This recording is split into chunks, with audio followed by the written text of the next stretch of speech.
All right, let's talk about the causes and effects of European exploration. So just a reminder, in this thinking map, you have here in the middle is kind of the kind of event that we're kind of talking about, or the prompt that we're looking at. Over here are the causes that lead to this, and then the effects that come afterwards. So I have in each box, I have a category at the top. So our first category is changes in European society. Our next category is new ideas. And our third category is economic and religious motivations. Within these are bullet points that include details about them. So let's talk about the causes first. So, European exploration was caused by changes in European society. One of the things that was happening in Europe was the Black Death had killed a large percent of the population. And so, after the Black Death, the population was kind of coming back. At the same time, here with the enclosure movement, this was specifically in Britain, you had people that were fencing off their land so that they could have more and more sheep because wool was very profitable, which meant that there was more competition for land. The more land that was fenced off, the less room there was for the new population to live. So that was put pressure on society to kind of expand beyond their borders. You also had politically, you had governments in Spain that were becoming united. So Ferdinand and Isabella were a key example of this. They had become a more united government, more nationalistic, more pride in their country.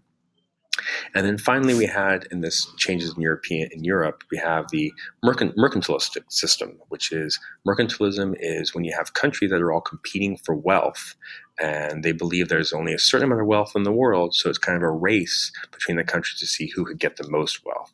So that would push them to go beyond their borders as well. Next, we have new ideas. We have better ships and better navigation that made it easier and safer and faster to cross oceans.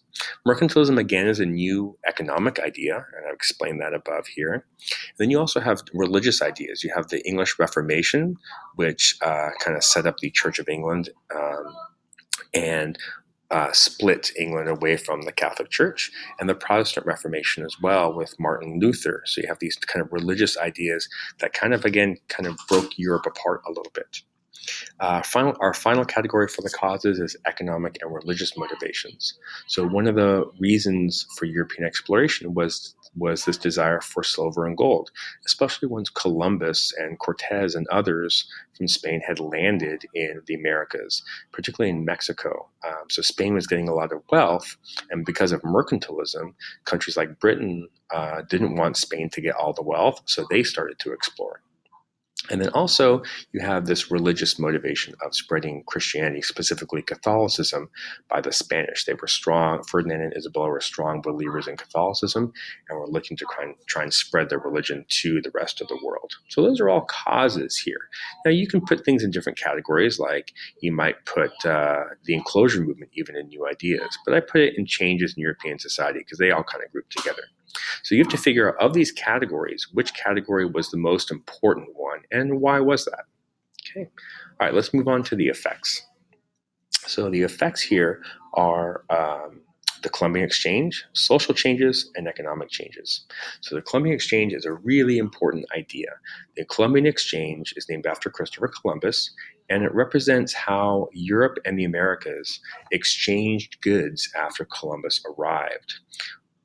And sometimes it was crops, sometimes it was things like diseases, it could be new technology, like guns or whatever. But this is really a really important idea. Probably the most important part of the Columbian Exchange was smallpox, the diseases that the Europeans brought. When they traveled over on those ships, they brought their diseases with them. The natives did not have immunity, so they were dying from smallpox in huge numbers. This is almost like the greatest weapon that the Europeans had, and they didn't even know they had it. Next, we have new crops to Europe. So things like potatoes were grown in the Americas, and they were brought back to Europe.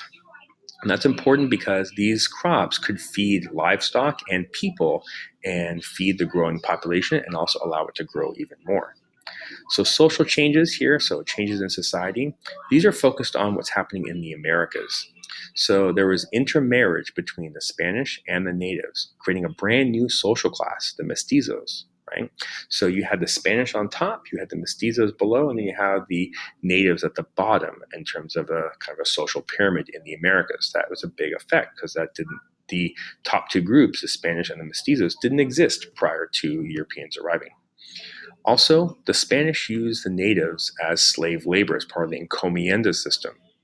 So the Spanish would use natives as slave labor in their gold and silver mines in exchange for the Spanish promising to convert the natives to Christianity.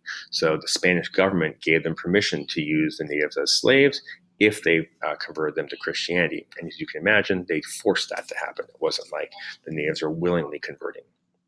Lastly, we have economic changes that happened as a result of European exploration. So the French and the Dutch, they traded furs with the natives. They were hunting furs and trading with the natives, had a more friendly relationship than, say, the Spanish did or the English did. They traded and got wealth that way.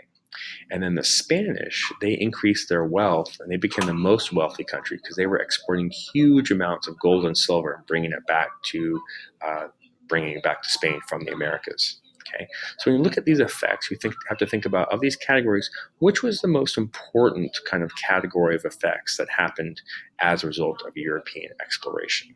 So we're going to figure out what was important about it and why was that the most important, makes that the most important. Okay, so hopefully this explains how this graphic organizer works. You can see how the details work. You can see, so when we talk about details, we're talking about kind of historical vocabulary like smallpox, or you're talking about proper nouns like Black Death or Spain, right? These are the kind of details that you want to include in your graphic organizers. Okay, I hope you learned something from this, and we'll see you next time.